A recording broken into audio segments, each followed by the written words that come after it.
Olá, gente! Meu nome é Renata Otero. Eu vou ministrar para vocês a disciplina de Técnicas de Promoção de Vendas do curso de Bar e Restaurante. Essa disciplina é dividida em 4 competências. Hoje a gente vai trabalhar a nossa primeira competência, que é entender as necessidades e expectativas a partir da tipologia dos clientes.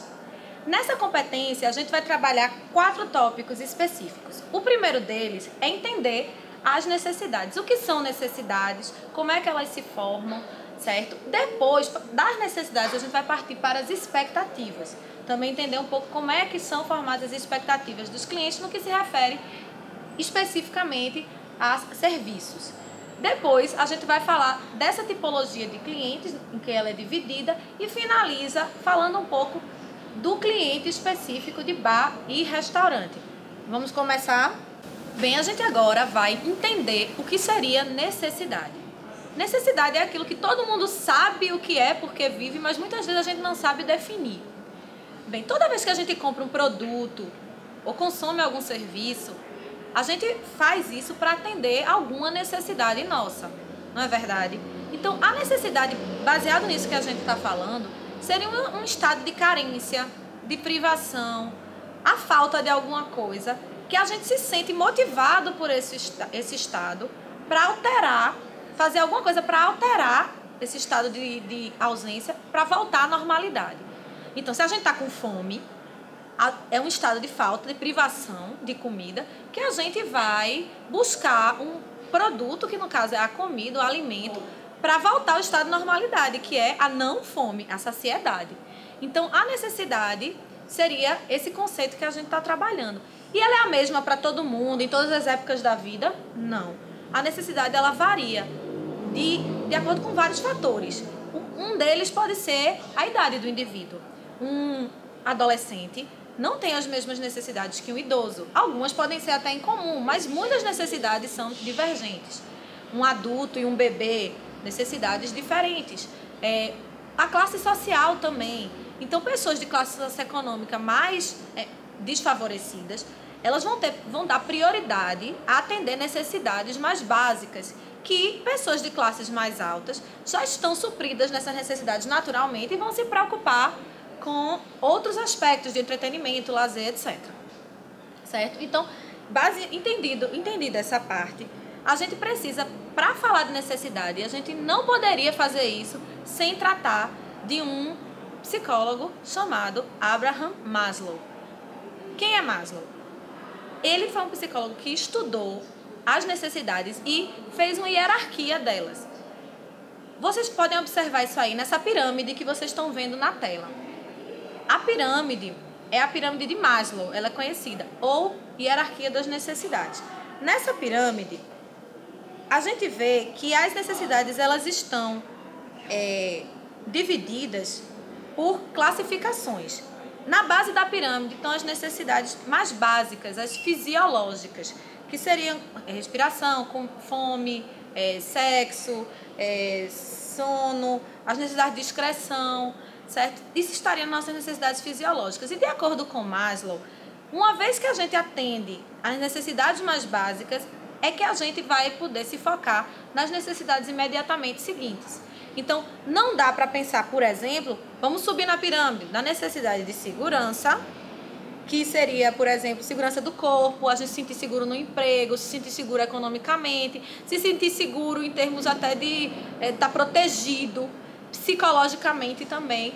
Como a gente vai se preocupar em satisfazer essas necessidades se aquelas mais básicas, as fisiológicas, não estão ainda satisfeitas?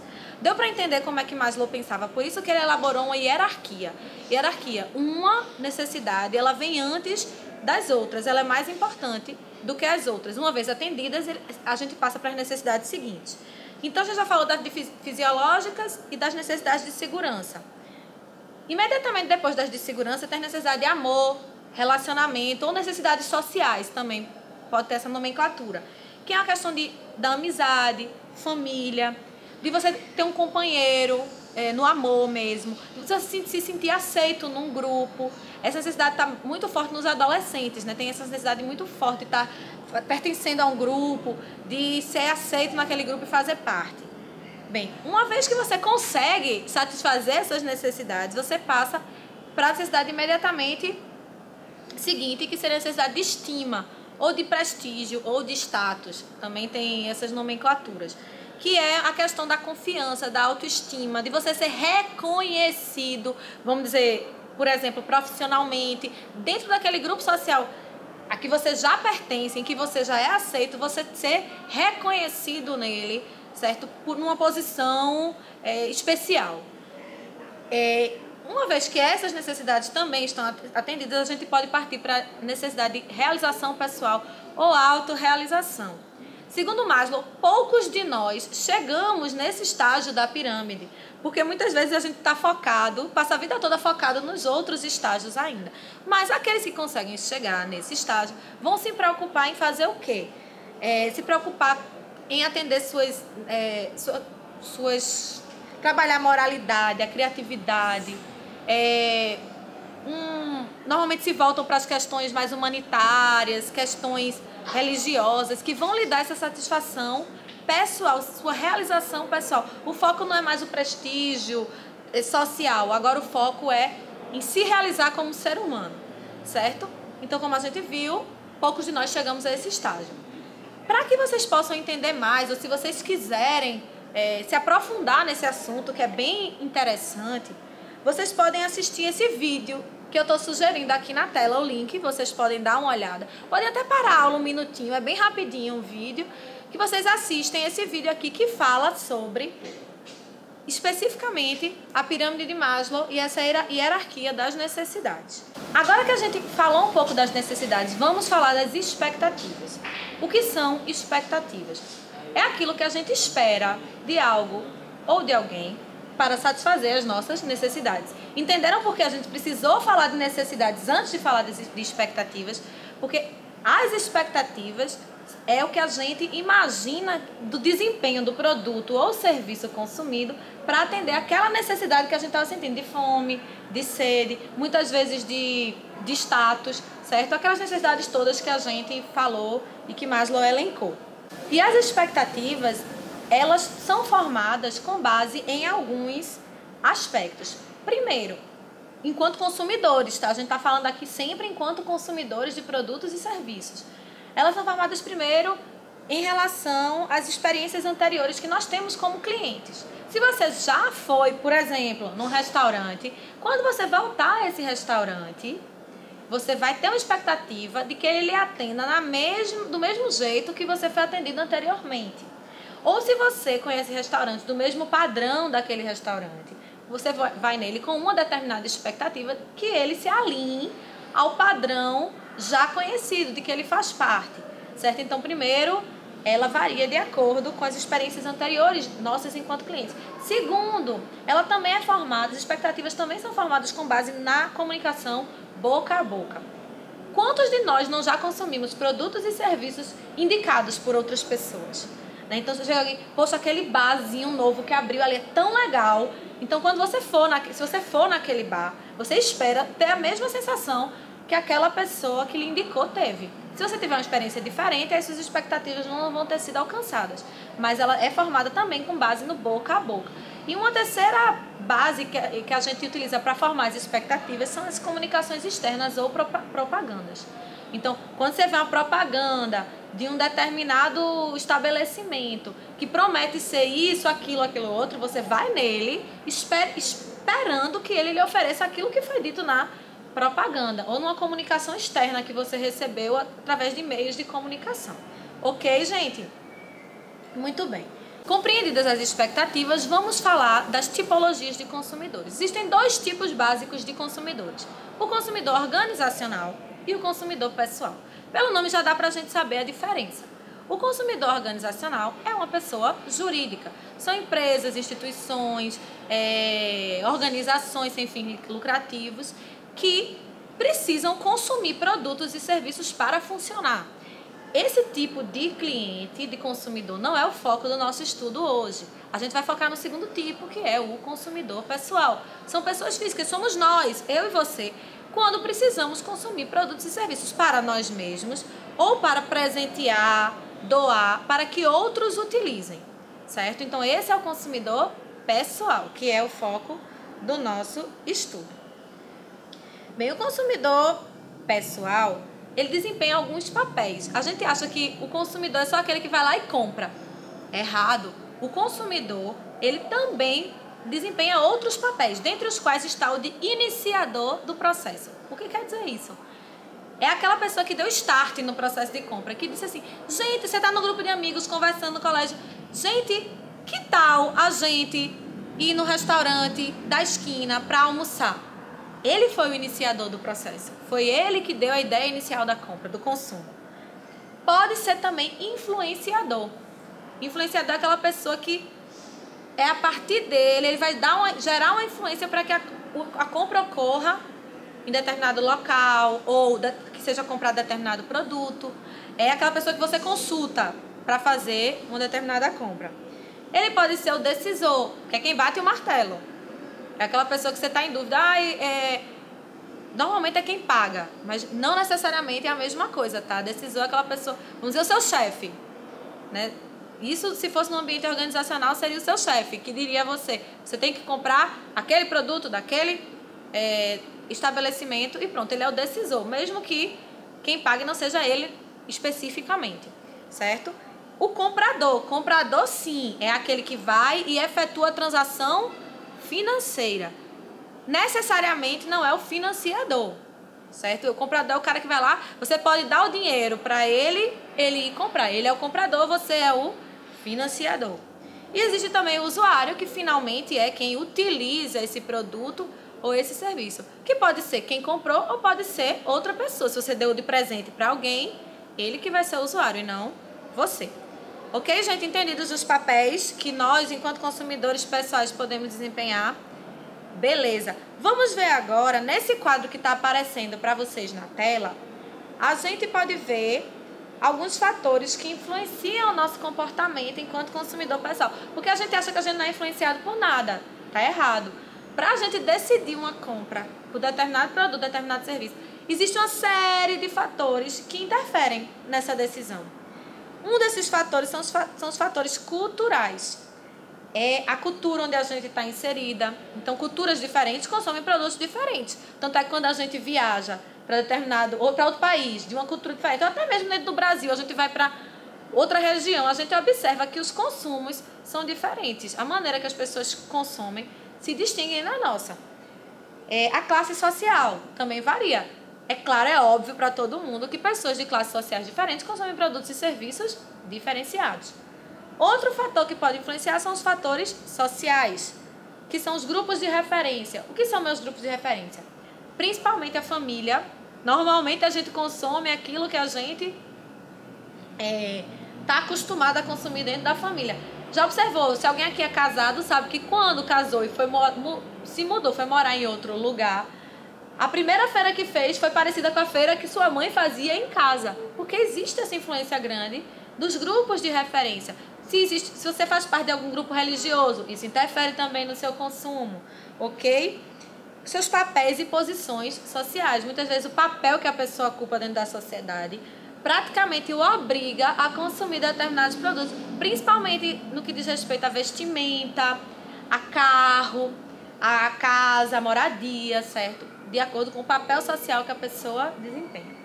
Outro fator que pode influenciar são os fatores pessoais. Esses não têm a ver com o contexto, tem a ver com o indivíduo. Por exemplo, o estágio e o ciclo de vida. A gente já falou disso, né? Antes, que dependendo se eu sou casado, se eu sou solteiro, se eu tenho filhos, se meus filhos já não moram mais comigo, tudo isso faz diferença na hora de consumir. Ocupação. Qual é a minha ocupação profissional? Se eu trabalho, por exemplo, como o pessoal trabalha na gravação das videoaulas do nosso curso, eles têm que comprar todos os equipamentos. Tem que ter esse equipamento. Eu, que não gravo, por exemplo, eu não preciso ter os mesmos equipamentos, porque nossas ocupações são diferentes. As condições econômicas, logicamente, isso aí é óbvio. O estilo de vida que eu levo, se eu sou pessoa de viajar muito, eu vou consumir pacote turístico. Se eu não sou mais residencial, eu vou investir na reforma do meu apartamento, por exemplo. A personalidade também do indivíduo e o conceito que ele tem a respeito de si mesmo. Tudo isso interfere nas compras. E fatores psicológicos, que também são pessoais. A minha motivação, o que é que me motiva para ir adiante? Se eu sou uma pessoa, por exemplo, que o que me motiva é estudar, eu vou consumir muitos livros, muitos cursos. Se o que me motiva são viagens, eu vou consumir muitas viagens, vou viajar bastante, vou conhecer pessoas diferentes e por aí vai. A percepção que eu tenho de mundo, de vida, vai interferir. A aprendizagem também, com a forma como eu aprendo as coisas que são mostradas na vida, também vão interferir no meu consumo e as minhas crenças e atitudes, certo? Então, pra gente ver que o que a gente consome não é simplesmente... A gente não é influenciado por nada, de jeito nenhum. Um monte de fatores interferem pra gente consumir o que precisa. Vamos falar dos clientes de bares e restaurantes, certo? Esse tópico a gente vai falar com base em 2 pesquisas. A primeira pesquisa foi feita em 95 pela revista Veja, mas ainda é atual, certo, gente? Ainda vale. Nessa pesquisa, a gente viu que bares são os programas prediletos de quem sai à noite, certo? E normalmente quem sai à noite sai acompanhado, não sai sozinho. Esse acompanha normalmente é de amigos e de família ou só de amigos. Que os dias preferidos das pessoas para saírem de casa são segunda a quinta. Quem é que sai de casa segunda a quinta? Na maioria dos casos, executivos, empresários, boêmios, profissionais liberais. E sexta e sábado, estudantes e pessoas de renda média e baixa. É o trabalhador mesmo, né, que sai mais sexta e sábado. Por que isso é importante? Se eu tenho um estabelecimento, eu preciso focar nos dias da semana variados de acordo com o público que normalmente frequenta o meu estabelecimento. Por isso que a gente estuda o perfil do cliente. Sábado à noite é mais dia de amigos e domingo é mais o dia da família. Existe uma pesquisa da USP de 96 que fala que existem 2 tipos básicos de clientes. Aqueles que frequentam restaurantes por causa do trabalho, trabalham em determinado lugar, não podem voltar para casa para fazer suas refeições, por exemplo, frequentam na hora do almoço e nos happy hours. E também os que frequentam os restaurantes por diversão, que é aquele pessoal que vai especificamente dia de sexta e sábado para os bares e restaurantes. Os que vão por causa do trabalho, o que é que eles consideram? Cozinha, limpeza, a rapidez no atendimento. Só tem horário do almoço, eu preciso que seja atendido rápido. O tipo de comida que é servido, a proximidade do escritório, se o preço é mais baixo, afinal de contas eu vou almoçar fora todos os dias, se o ambiente é agradável e se aceita vales de refeição, que muitas vezes são benefícios da empresa. Os que vão por diversão, o que é que consideram? Boa comida, a comida tem que ser boa. Se eu vou por diversão, eu vou sair para um lugar para comer bem. Os amigos também gostarem do programa. Se for um lugar que só eu gosto, meus amigos achem ruim, não vai ser legal para o programa. Se tem facilidade de estacionamento, normalmente quem sai esses dias da semana para se divertir, sai com carro. Os preços também, dependendo da classe social, se os preços são mais baixos, se os preços são mais altos. A presença de gente bonita, por incrível que pareça, tem gente que sai de casa, eu quero sair para ver gente bonita. E possibilidade de usar cartão de crédito para pagamento, certo? É importantíssimo para vocês entenderem que alguns dados são relevantes sobre o cliente de bares e restaurantes, que é importante para quem está fazendo a gestão desses estabelecimentos. Primeiro, que os jovens saem mais do que os velhos e os solteiros saem mais do que os casados. Outro dado importante, os gays se interessam bastante por bares, restaurantes e eventos sociais em geral. Existe esse público, certo? Que existem até estabelecimentos que já são friendly, que as pessoas chamam amigáveis para esse público, já são organizados de forma a atender especificamente esse público. E que os idosos também têm que ser considerados, porque eles estão consumindo mais e saindo com mais frequência. Antes, a vovó ficava em casa fazendo tricô. Hoje em dia, a vovó sai com as amigas dela de terceira idade nos grupos, para bares, para restaurantes, para dançar. Então, tudo isso também tem que ser considerado por um gestor desses estabelecimentos. Bem, gente, finalizamos a nossa primeira aula, certo? E na semana que vem a gente se encontra para continuar o nosso estudo sobre as técnicas de promoções de vendas. Até lá!